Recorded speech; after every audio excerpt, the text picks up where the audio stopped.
Bonjour les amis, j'espère que vous allez bien, je suis Lama Kunzang. Tachidele, que tous vos bons vœux se réalisent. Est-ce que vous connaissez John Law? Vous ne connaissez pas John Law? Ben vous devriez. Parce que John Law, c'est certainement l'homme le plus toxique de l'histoire des finances publiques. Et certainement une des personnes aussi les plus influentes, puisque c'est elle qui a inspiré les Rothschild et toute la caste économique qui dirige actuellement l'Occident à sa perte, avec en fond sonore, eh bien, un délirant messianisme tiré du judaïsme. Le coup de la vache rousse, c'est pas la première fois qu'ils la font. En réalité, la vache, c'est vous, les rouquins, c'est vous, les édomites, et ils ont décidé de vous égorger comme ils égorgeront ces vaches, pour reconstruire leur délire messianique et leurs sentiments qui sont toujours élus depuis un Dieu placé sur n'importe quel centre de l'univers, Dieu lui-même sait où, qui les aurait élus et qui aurait fait d'eux un peuple particulier dont la mission aurait été de persécuter le monde entier pour amener leur gloire personnelle, leur domination mondiale fondée sur l'asservissement et l'écrasement des autres peuples. Eh bien, John Law, c'est un homme du XVIIIe siècle. Il croyait que le monde devait être débarrassé de l'or, de l'argent, des finances publiques et des rois, et que tout devrait être mené sur la base d'une monnaie qui permettrait de faire du crédit de manière exponentielle, et que en augmentant la masse monétaire de façon exponentielle, en fabriquant de l'argent à partir de rien, ça permettrait aux plus audacieux et aux plus astucieux de prendre le pouvoir et d'asservir les pauvres. Les pauvres étaient accusés justement de ne rien faire, d'être dépendants. John Law, il avait aussi un talent de persuasion et de charisme hors du commun, puisqu'il l'utilisa pour convaincre le régent François-Philippe d'Orléans de lui accorder le monopole du commerce et de la colonisation en Louisiane, un vaste territoire qui s'étendait du fleuve Mississippi aux montagnes rocheuses. La société de Law, la compagnie d'Occident, intimement liée à la famille d'Orléans, fut connue plus tard sous le nom de Compagnie du Mississippi et est devenue la plus grande société par action du monde, et ses actions ont atteint des sommets astronomiques, créant une frénésie de spéculation et de richesse parmi le public français. Hélas, la bulle et l'arnaque qu'il y avait derrière la Compagnie du Mississippi fut découverte, et on trouvera rien de mieux, eh bien, de faire la poche des finances publiques, c'est-à-dire qu'on a monté une énorme bulle spéculative. Après, on a fait imprimer une énorme quantité d'argent aux États et au final, on l'a fait payer au peuple. La conséquence, eh bien, de la crise des actions du Mississippi, ce qu'on appelle la bulle du Mississippi, c'est d'avoir ruiné les finances publiques pendant la régence menée par les Orléans de la France, et ça a provoqué des famines. Ça a provoqué une dérégulation, une destruction des finances publiques, une dérégulation de l'économie, ce qu'on appellerait maintenant le néolibéralisme.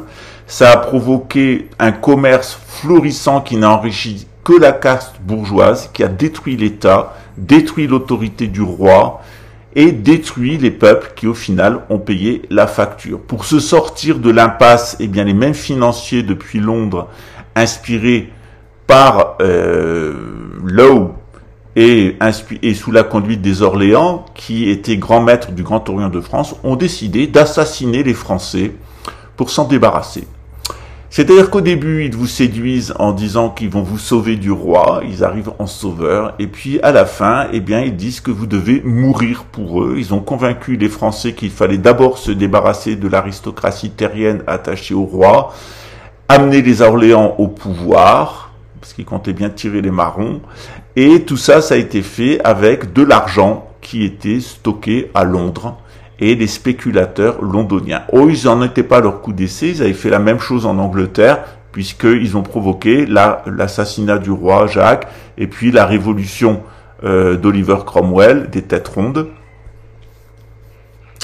qui était une espèce de secte de cinglés qui a imité la France. C'est-à-dire que la Révolution française, c'est une copie de la Révolution anglaise. Derrière sont arrivés au pouvoir les Oranges, et les Orléans comptaient, avec les financiers, mener la même combine en France. Sauf que ça n'a pas marché, parce que les légitimistes se sont opposés D'abord, les légitimistes sont revenus au pouvoir avec Louis XVIII. Les Orléans n'ont pas désarmé puisqu'ils ont provoqué une révolution, ils ont tenté de prendre le pouvoir. C'est vraiment une famille de personnes terribles. Les Orléans, c'est vraiment une famille maudite. Hein. C'est vraiment dans le roi Lion, c'est l'oncle. Voilà, c'est exactement qui travaille avec les hyènes. Voilà, c'est exactement pareil. C'est le tonton qui accuse le jeune roi le jeune lion d'être un mauvais petit lion, d'avoir provoqué la mort de son père, et derrière, avec les hyènes, et les hyènes qui demandent des miettes, c'est de la police nationale et de la ridicule et grotesque armée républicaine, parce qu'elle est maintenant, elle n'a pas gagné une guerre depuis longtemps, depuis 200 ans, et elle va se prendre une déculottée, est en train de se prendre une déculottée en Afrique, et elle va se prendre une déculottée en Ukraine, elle va se prendre une déculottée dans le monde, et ce qu'on espère, c'est justement la destruction de la police nationale, la destruction de l'armée française totale par la Russie et ensuite par les États-Unis, pour pouvoir reconstruire notre pays, débarrasser des Orléans, de la République et de ceux qui le servent.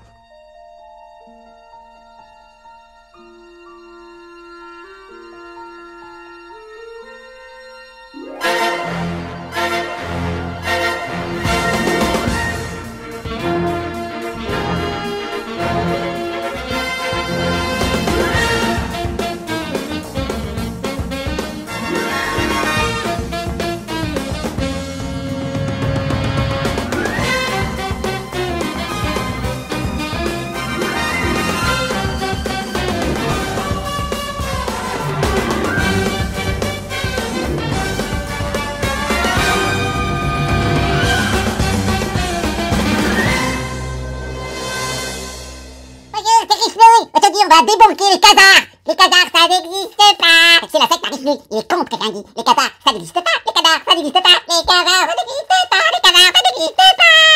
La France est bien gérée. Vive la République. Alors, enfants de la patrie, le tour de gloire est arrivé. Érige-nous pour la République. Les Khazars, faibles délégués. Riche-nous. La France est bien gérée par des grands intellectuels nationalistes, internationalistes, supranationalistes. Ils sont très bien. Il faut pas écouter la Tréfinguie. C'est un assassin, un meurtrier. Venez sur mon site, je vais vous expliquer le Seigneur de Audi avec les anneaux, avec Carl Gustav Jung. J'ai fait toute la psychothérapie avec mon docteur dans mon hôpital. Maintenant je suis sorti, alors je vais pouvoir faire votre psychiatre à vous. Chacun son tour. C'est riche, nous. Figurez-vous que je suis pas le seul à avoir ce genre de lecture, et je vais vous mettre à la suite l'interview du professeur Melang Chang, qui est un Chinois qui a vécu très longtemps en France, et qui disent que les Français sont atteints du syndrome du larbin. C'est-à-dire qu'on les a convaincus, les Français, qu'ils devaient être les larbins de la République, les larbins des bourgeois qui ont guillotiné le roi, qui ont pris le pouvoir, et ils sont contents d'être des larbins. Ces dernières années, on est même arrivé à les complexer, à dire aux Français que tout l'héritage, eh bien, des résistants de la Deuxième Guerre mondiale, c'est-à-dire des communistes, des gaullistes et des légitimistes, contre les Orléans, puisque les Orléans étaient des collaborateurs de la République et des collaborateurs de Vichy, et c'est cette clique-là qui mène encore la DGSE et les écoles de police, cette clique des Orléans, cette clique de psychopathes, d'assassins, de menteurs, de voleurs et de traîtres. C'est cette clique, eh bien, qui elle vous a convaincu que, eh bien, vous ne méritiez pas d'avoir des entreprises publiques, que vous ne méritiez pas d'avoir des acquis sociaux pour lesquels les Français se sont battus dans les années 30. Il faut savoir qu'à l'époque, pour briser les ouvriers français, on allait chercher des Polonais et des Italiens qu'on payait à coups de lance-pierre, parce que la Pologne était populeuse et pauvre, comme l'Italie, et que pour concurrencer les ouvriers français et faire taire le mouvement d'émancipation des travailleurs et des paysans, eh bien on allait chercher des Polacs et des Ritals. Et que ces gens-là ont été les instruments de la République française. Leurs enfants sont devenus des fonctionnaires. On en trouve même certains maintenant de ces Polacs et de ces Ritals qui sont une véritable gangrène de cancrelats républicains à l'intérieur de notre pays. On les trouve préfets dans les écoles de police, etc. C'est une cinquantaine de familles dont on sait très bien quel sera leur sort dans le futur lorsque les Français auront repris possession de leur pays dans le futur. Ça, c'est même jeu au niveau financier, puisque Georges Pompidou, je ne dirais pas quelles sont ses origines, et son ministre qui était à l'époque Poniatowski, voilà, encore un autre, de cette clique dont je vous parlais, eh bien, ont eu rien de mieux que de dire aux Français, eh bien, écoutez, vous n'allez plus fabriquer votre propre argent, c'est maintenant une banque centrale, c'est maintenant les marchés qui vont le fabriquer pour vous, et l'État français, quand il a besoin d'argent, eh bien, il devra s'adresser auprès des banques. Alors, l'État français continue à imprimer l'argent, et les banques lui revendaient son propre argent à la valeur faciale, plus les intérêts. C'est pour ça que la France a maintenant une dette de 3 000 milliards d'euros. Voilà, c'est un record mondial. Pire, c'est les États-Unis qui ont subi exactement la même dépossession, le même hold-up par la même clique qui est liée de banquiers qui s'appuient sur le lobby militaro-industriel et sur Big Pharma.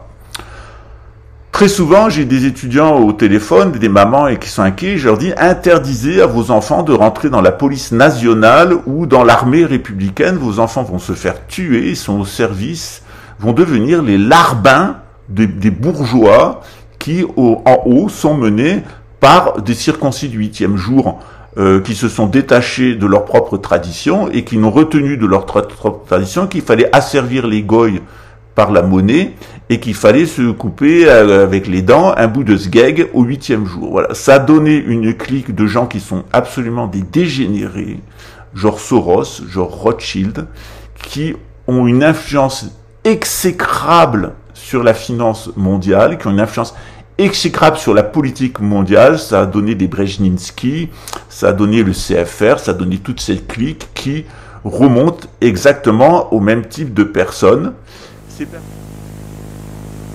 En 1995, 300 cas de sclérose en plaques après vaccination contre l'hépatite B, reconnue officiellement.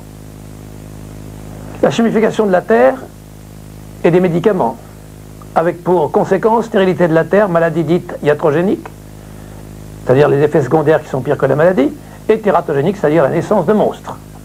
Le batifolage génétique avec conséquences tératogéniques, la démographie galopante des ethnies non blanches, le métissage institutionnalisé d'ethnies très différentes, inassimilables, des politiciens médiocres, impuissants, corrompus et totalement assujettis à mes congénères de la haute finance et du marxisme. La pornographie et la permissivité sexuelle avilissante répandue mondialement. L'alcool répandu mondialement et touchant maintenant les jeunes, les tout jeunes. Il paraît qu'on inculpe les gens parce qu'ils disent que les races sont égales. C'est une stupidité. D'abord, les 5 races connues, les races blanches, noires, jaunes, rouges, les 4 races connues, ont déjà une différence de couleur. Ce sont les grandes races. Mais en dehors de ces 4 distinctions, les races n'existent pas. Il n'existe que des ethnies. Et ces ethnies sont le résultat de l'adaptation hormonale à un environnement fixe pendant au moins 8 ou 10 siècles. Bon, autrement dit, si un noir, par exemple, est un hypophysaire avec manifestation acromégalique. Bon, un pygmée ou un esquimau sont des variétés d'hypothyroïdiens. Leurs glandes thyroïdes fonctionnent mal, pour certaines raisons, ou à cause du froid chez les esquimaux. Bien. Il n'y a bien entendu aucune comparaison possible entre Autanto, Périclès et Goethe. Périclès et Goethe sont quasiment identiques, parce qu'ils appartiennent à peu près à la même position géographique qui peut les engendrer en quelque sorte. Mais à Autanto n'a rien à voir. D'ailleurs, si les races étaient égales, pourquoi donc ce serait nous les Juifs qui dirigerions le monde entier et pas les Autanto? Je pose la question. Idiot, inepte, imbécile. Bon, parmi les bienfaits donc, je continue, le bolchevisme exterminateur répandu librement par soutien systématique de la finance juive, USA, depuis 1900 environ. Le marxisme désintégrateur répandu partout, mondialement, le freudisme abolisant et pornographiant, répandu mondialement, et faisant de la sexualité l'épicentre de tout, ce qui est une véritable imbécilité. La disparition de toute religion, de tout sens moral. 70% des bébés aux États-Unis n'ont pas de père. Comme on l'a dit à la marche du siècle, dans le courant de ce début d'année 97. L'exploitation de l'énergie atomique avec les Tchernobyl potentiels, et surtout le problème sans solution des déchets radioactifs non neutralisables et instockables. La perte de toute personnalité soulignée par le port du blue jean Levi, uniforme mondial du zombisme. La disparition de l'intelligence, du sens moral, du sens esthétique. L'absence de tout esprit de synthèse capable de diriger une nation en dehors des infantilismes idéologiques et des intérêts de la haute finance. Ces personnes-là, elles ont attaqué le Japon, provoquant une guerre civile de 20 ans, c'est la révolution Meiji. Ils ont ensuite poussé le Japon à l'agressivité nationaliste. Le Japon a été vaincu, a reçu des bombes atomiques sur la tête. Puis les Japonais, lorsqu'ils ont demandé aux Américains de payer leurs dettes, eh bien, ils ont eu l'honneur et l'avantage d'avoir un tsunami qui a provoqué une catastrophe atomique. Les Chinois savent qu'ils sont dans le collimateur des mêmes, parce que ce sont les mêmes qui sont derrière, qui ont un physique hideux, voilà, et qui ont un cœur aussi hideux que leur physique. Alors le professeur Chang, il nous dit que la révolution française a beaucoup inspiré la révolution chinoise, puisqu'il y avait les mêmes derrière, mais qu'il faut aussi en tirer des leçons. C'est-à-dire que après s'être débarrassé de l'empereur, tout comme les Français se sont débarrassés du roi, parce que le roi et l'empereur avaient été corrompus par cette finance, toujours les mêmes, eh bien, on a fait croire aux gens que, eh bien, d'abord, il fallait se débarrasser du roi et de l'empereur, et puis après, on a dit aux gens, eh bien, vous allez mourir pour nous.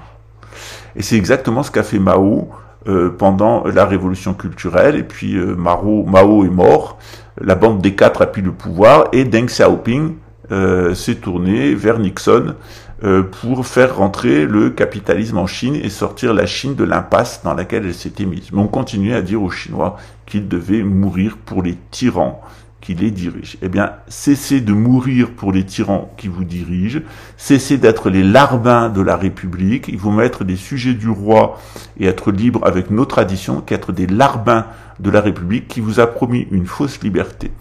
La fausse liberté, ils vous ont certes détaché de la royauté, mais ils ont fait de vous les larbins du grand capital, et c'est à cette réflexion bien que je vous invite. Pour finir sur une note positive avant cette interview, il s'est passé en 2005 un petit miracle que j'aime beaucoup.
Il s'est passé en 2005 un petit miracle que j'aime beaucoup et que j'aime bien citer en exemple, c'est qu'il y a un moine, donc un prêtre plutôt, puisqu'ils sont mariés, japonais, qui a reçu le temple de son père, qui jouait de la musique, et puis il a eu l'idée de jouer le Sutra du cœur en version hip-hop, et aussi de le faire de façon plus moderne. Or, ce Sutra du cœur, il est en vieux chinois, et les Chinois se sont rappelés qu'ils devaient le bouddhisme et leur grande culture, les Japonais se sont rappelés qu'ils devaient le bouddhisme et leur grande culture aux Chinois, et à travers ça à l'Inde. Et il y a une espèce d'amitié des 400 millions de Chinois de bouddhistes et des plus de 260 millions de Chinois, de Japonais bouddhistes, et aussi des Taïwanais et dans le sud-est asiatique, qui s'est fait sur la base de ce vieux chinois et de ce Sutra du cœur qui est récité, qui est en fait du sanskrit mais qui est récité en chinois ancien. Et il y a une espèce d'élan de sympathie qui s'est fait dans la communauté bouddhiste qui s'est dit, après tout, nous les Japonais, nous les Chinois, nous les Thaïlandais, nous les Taïwanais, on voit pas pourquoi on rentrerait dans les guerres de conflit de l'Occident. On n'a pas besoin de vous, on a notre culture, la culture bouddhiste que nous avons reçue de l'Inde. On a de très très vieilles cultures, la culture des cultures du sud-est asiatique, les cultures de la Chine, les cultures de l'Inde sont millénaires, beaucoup plus anciennes que l'Occident. Et ce sont de grands empires qui se sont organisés en se respectant entre eux. La Chine est restée dans ses frontières, le Japon, le sud-est asiatique aussi. C'est le désordre amené par la finance anglo-saxonne menée par les circoncis du 8e jour, qui se sont détachés de leur propre tradition et qui ont créé cette situation catastrophique. Bien entendu, il ne s'agit pas de stigmatiser qui que ce soit. Mais il faut quand même s'interroger sur une culture qui aura produit des monstres comme Karl Marx et derrière Staline, Mao, Pol Pot, Ho Chi Minh, qui aura produit Freud avec tout le désordre psychique que ça a amené en Occident et la médicalisation des états psychiques, et quelqu'un qui a produit Rothschild, dont il ne faut pas se cacher qu'il est un luciférien de haut rang et une famille de crapules. Et cette famille de crapules qui, en 1973, avec Poniatowski et Pompidou, qui était un pédophile, vous a convaincu que vous deviez cesser de fabriquer votre argent et que vous deviez devenir les larbins des financiers. Et bien, quand vous aurez fini d'être des larbins, vous retrouverez votre liberté. Et c'est cette invitation auquel nous invite le bouddhisme. Le bouddhisme, comme le christianisme, interdit l'esclavage et n'aime pas les larbins. Le bouddhisme, il aime les hommes libres, et c'est à cette liberté que je vous invite. 外交、经济、外贸、文化局的主席，还在于他始终在密切关注进入世界舞台中心的中国将如何面对世界。那未来我第一个想到的其实就一个问题是，当中国的确强大了，走到了这个中心了，我们要向世界奉献什么样的产品呢？除了直接肉眼可以看得到的 Made in China 的产品之外，还有什么是我们要给世界的？譬如讲，在人类所面临的挑战。La guerre de sécession USA, la guerre de 70, la guerre de 14-18 et ses millions de morts, la guerre de 39-45 et ses 60 millions de morts, des millions de morts en URSS, rien que 6 millions en Ukraine, 50 millions de paysans exterminés en Chine par le communisme chinois issu de notre révolution dite française. Tout cela est issu de la conjoncture dictator démocratique et qui n'a absolument rien de démocratique. 100 millions de cadavres ne sont pas exhaustifs. Tous ces millions, 200 millions de cadavres du communisme ne sont même pas exhaustifs. Et il faut voir l'actualité de la fin du siècle. Indochine, Corée, Rwanda, Yougoslavie, etc. Le droit pour tous au bombardement, comme celui de Hiroshima et de Nagasaki, de Tokyo, de Brême, de Hambourg, en cas de conflit mondial. Pour corrigner le tout, emprise tentaculaire mondiale de la mafia, investisseur de choix.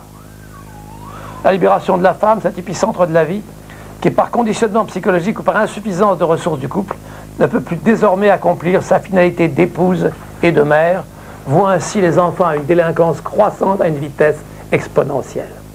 Tout cela baigné dans les délicates musiques qui tuent, pathogènes, criminogènes, par production physiologique exagérée d'adrénaline et d'endorphine. Pseudo-musique que l'on entend partout, y compris dans les grandes surfaces et les films à la télévision, et qui provoque addiction à la drogue et suicide même des jeunes. Alors, quand on conditionne les femmes en caricature d'hommes, quand on les empêche de remplir leur rôle de mère et d'épouse, livrant les enfants aux carences affectives, aux musiques qui tuent, à la délinquance, à la drogue, au suicide, on n'a plus qu'à mourir. Quand un peuple accepte béatement la corruption du corps politique, médiatique, policier et juridique, il n'y a plus que la mort à attendre. Quand les parents donnent du fric à leurs gosses pour s'en débarrasser et les livrent à une école sans religion, sans morale, et ferment les yeux sur drogue et raquettes, qui les laissent s'habiller en clochards patateux bariolés, avec le blue jean Levi, cet uniforme de la connerie internationale, et des blousons zoomorphes, n'ont plus que la mort à attendre. Quand les passants passent, lorsqu'une femme de la police se fait blesser, violer par 4 maghrébins et un nègre, qui lui pissent dessus, il mérite de trépasser.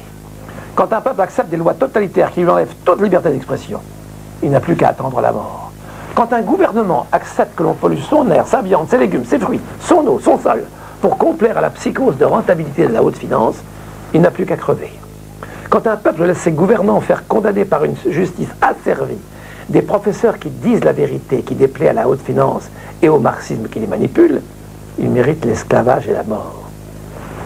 Quand la police se laisse insulter et agresser sans répondre parce qu'un gouvernement de corruption et de haute trahison le lui ordonne, elle n'a plus qu'à attendre la mort. Quand un professeur s'aplatit devant des élèves qui le battent et lui crèvent les pneus, il n'y a plus qu'à attendre la mort. Quand un peuple revote pour les socialistes, alors que ceux-ci laissent des milliards de déficits et des milliers de faillites de petites et moyennes entreprises, ils n'ont plus qu'à continuer à voter et à attendre la mort. Quand un avocat, futur ministre de la Justice, serre la main d'un horrible assassin dont il a sauvé la tête et sable le champagne avec lui, il n'y a plus qu'à attendre la mort. Quand un gouvernement banalise l'homosexualité, le lesbianisme et les subventionne, il n'y a plus qu'à attendre la pédophilie généralisée et la mort. Quand un ministre s'enfuit en hélicoptère devant la fureur paysanne, il n'y a plus qu'à attendre la mort. Quand ministres et conseillers se suicident, les citoyens n'ont plus qu'à attendre la mort. Quand un gouvernement ouvre des frontières à des millions d'immigrés de couleur, il mérite d'être englouti par eux.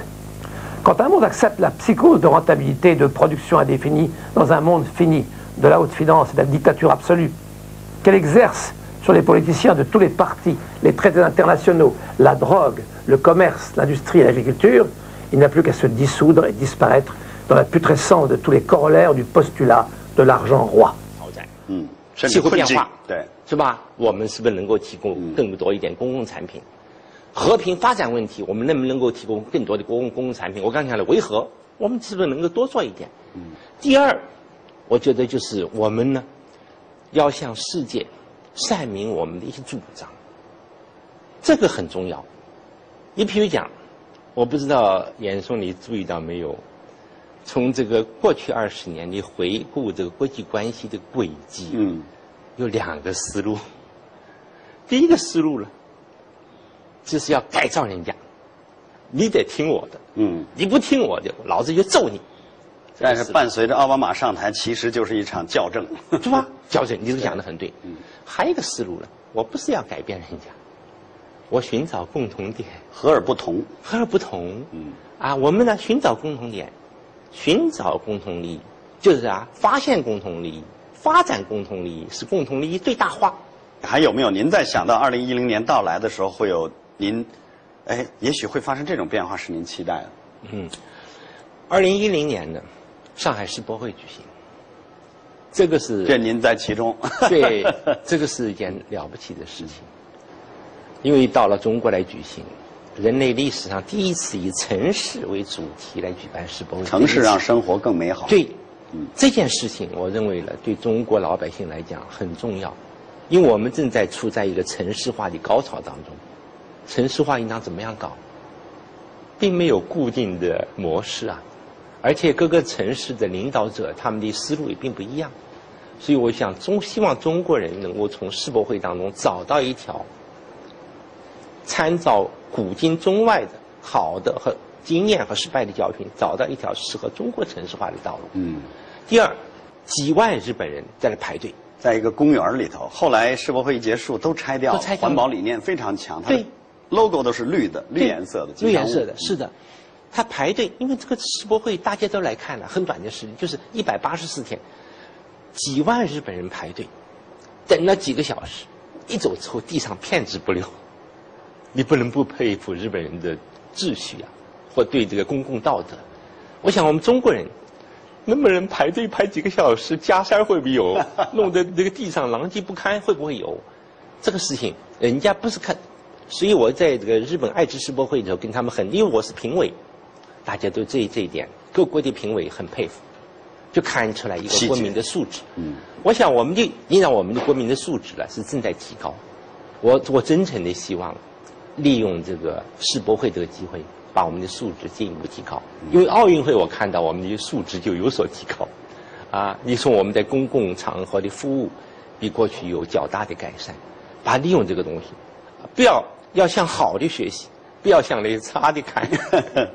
也不能只满足于我当了东道主了，然后这种骄傲感使自己忽略了很多细节。对了，现在可能中国将来真的进入到了一个细节进步的时代。你讲的太重要了。这个细节了，你说看一个国家的发展，看一个国家老百姓的素质，它往往是细节说明问题。2010年就在这个月，经济学家吴敬琏就将迎来他的80岁的生日。外交、经济、外贸。